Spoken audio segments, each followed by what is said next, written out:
Bapak Ibu, mari kita membuka Alkitab kita dari Yeremia pasal yang ke-18. Kitab Nabi Yeremia pasal yang ke-18. Kita akan membaca ayat yang ke-4 saja. Yeremia pasal 18 ayat yang ke-4. Apabila bejana yang sedang dibuatnya dari tanah liat di tangannya itu rusak, maka tukang periuk itu mengerjakannya kembali menjadi bejana lain menurut apa yang baik pada pemandangannya. Saya akan baca sekali lagi. Apabila bejana yang sedang dibuatnya dari tanah liat di tangannya itu rusak, maka tukang periuk itu mengerjakannya kembali menjadi bejana lain menurut apa yang baik pada pemandangannya.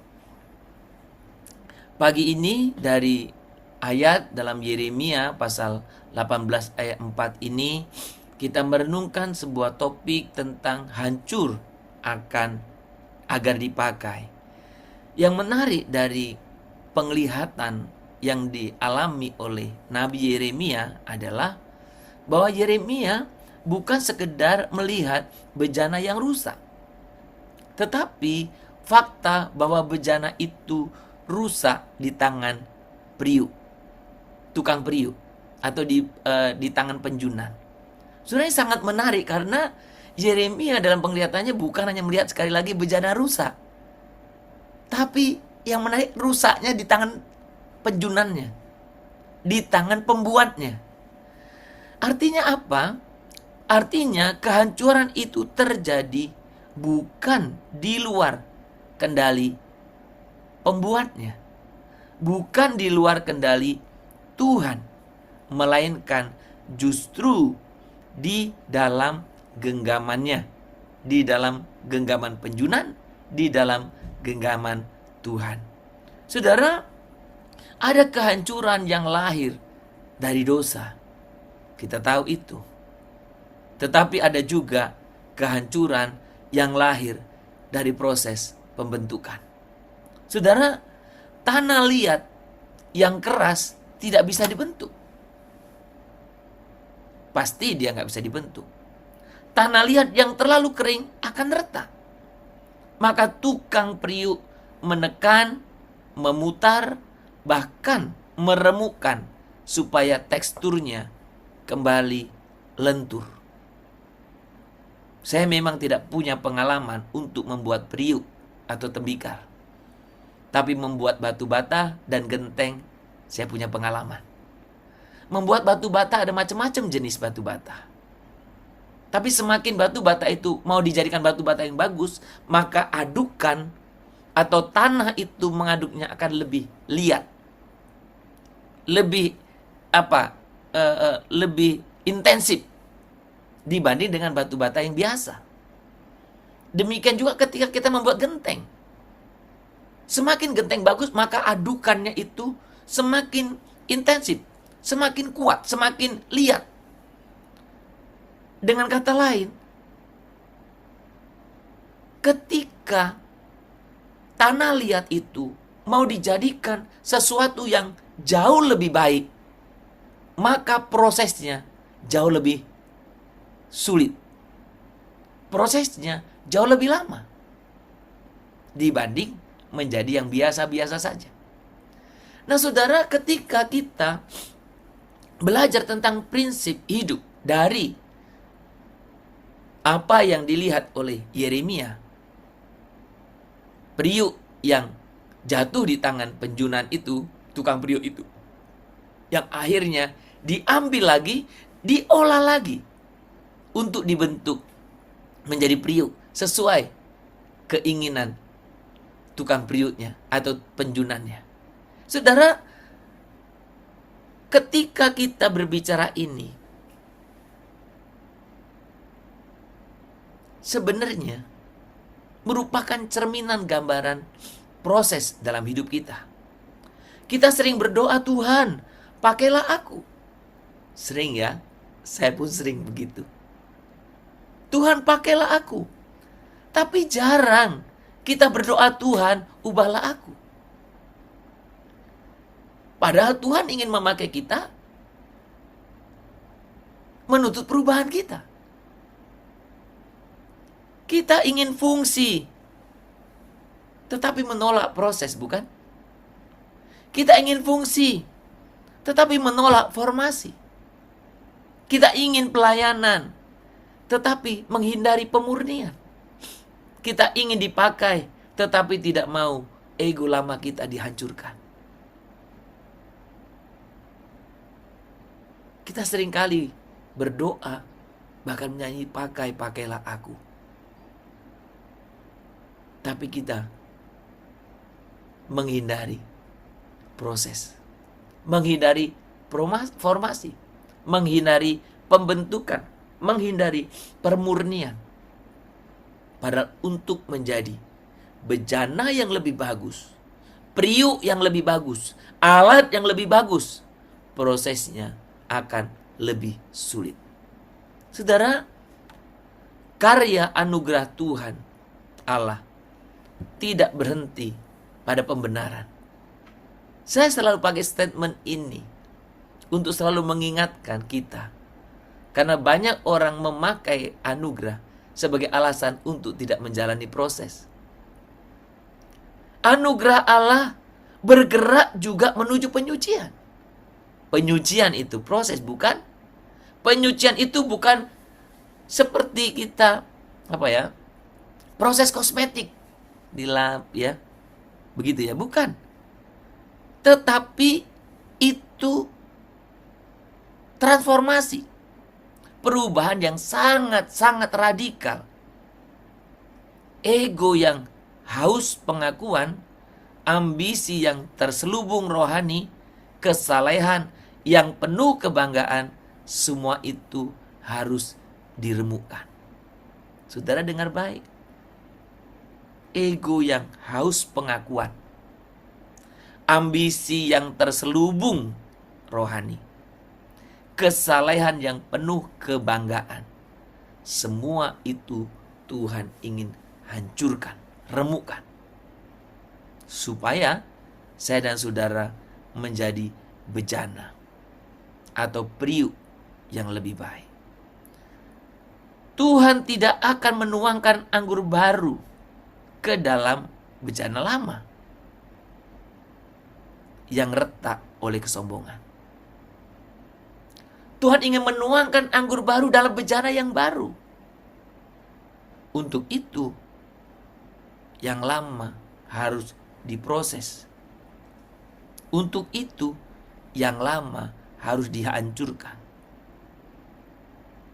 Saudara, seringkali yang dihancurkan itu bukan kemampuan kita, melainkan pusat kendali kita. Bukan kemampuan kita yang dihancurkan Tuhan, tapi pusat kendali kita. Bukan talenta kita, tetapi motivasi yang tersembunyi dalam diri kita. Bukan panggilan kita, tetapi cara kita memegangnya. Saudara, ketika kita merasa hidup kita berantakan, kenapa semua kacau? Bisa jadi Tuhan sedang membentuk ulang arah, karakter, dan kapasitas rohani kita. Tuhan membentuk ulang karakter, arah, dan kapasitas rohani kita. Tangan yang meremukkan adalah tangan yang sama yang membentuk.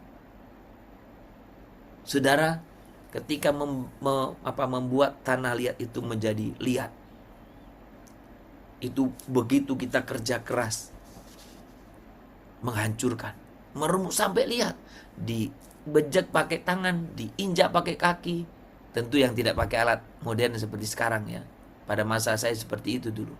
Tapi tangan yang menghancurkan ini juga yang membentuk, yang menghaluskan, yang merapikan, yang menjemur, yang mengangkat, yang memproses sampai apakah itu batu bata, apakah itu genting, atau apakah itu priuk, sampai menjadi priuk atau bejana yang jadi bagus.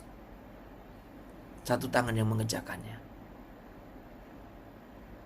Tidak ada tanah liat yang bisa membentuk dirinya sendiri. Tidak ada. Saudara, ketika saya merenungkan bagian ini, saya bersyukur kepada Tuhan mengingatkan kembali dalam hidup saya. Dan tentu dalam hidup saudara. Tidak ada tanah liat yang bisa membentuk dirinya sendiri. Tetapi ada tukang priuk dalam konteks hidup kita. Tuhan Allah kita. Yang setia, yang tidak pernah membuang tanah liatnya, tapi memproses dan membentuknya menjadi bejana yang indah. Saudara, ada 3 pertanyaan perenungan bagi kita. Apakah kita sedang mengeluh atas proses yang sebenarnya sedang menyucikan kita?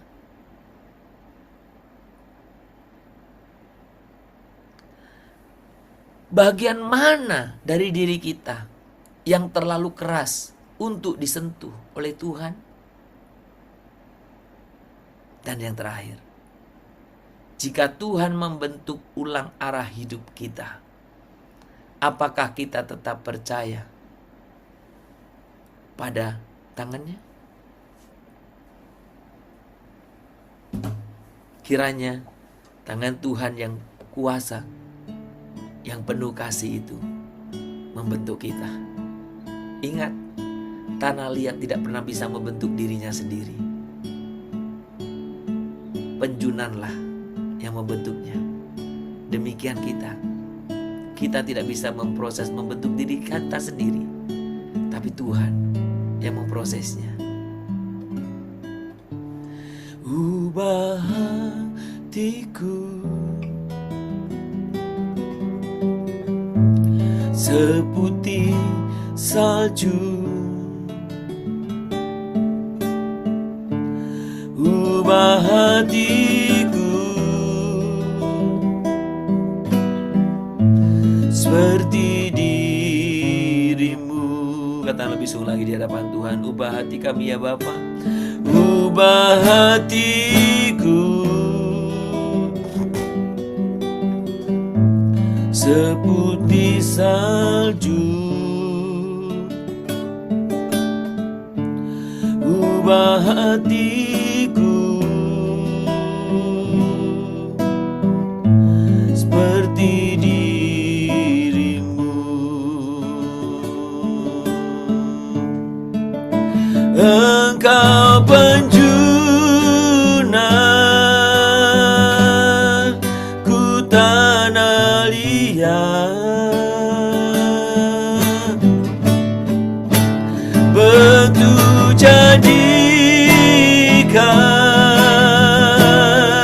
ingin ku lihat. Tuhan, di doa kami ya Tuhan, ubah hatiku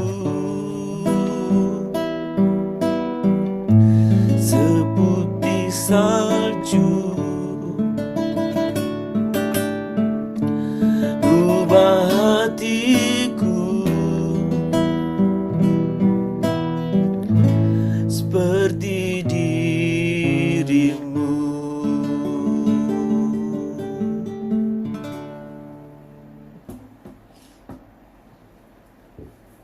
Tuhan, inilah doa kami.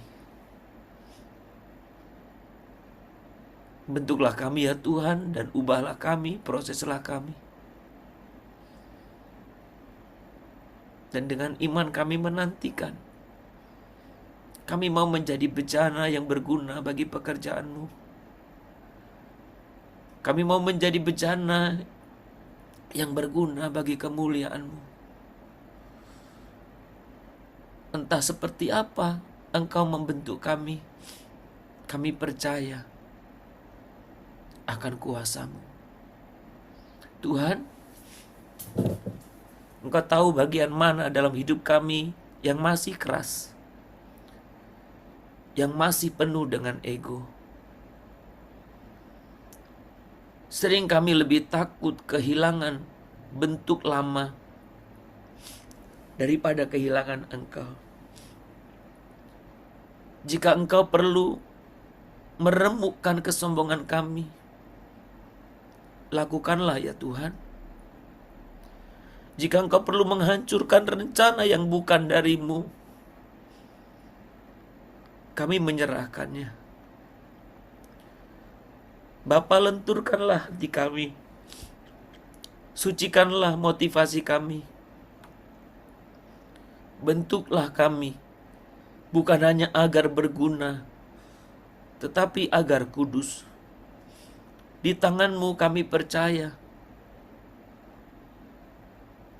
Engkau membentuk kami sesuai dengan rancangan-Mu. Terima kasih Bapa.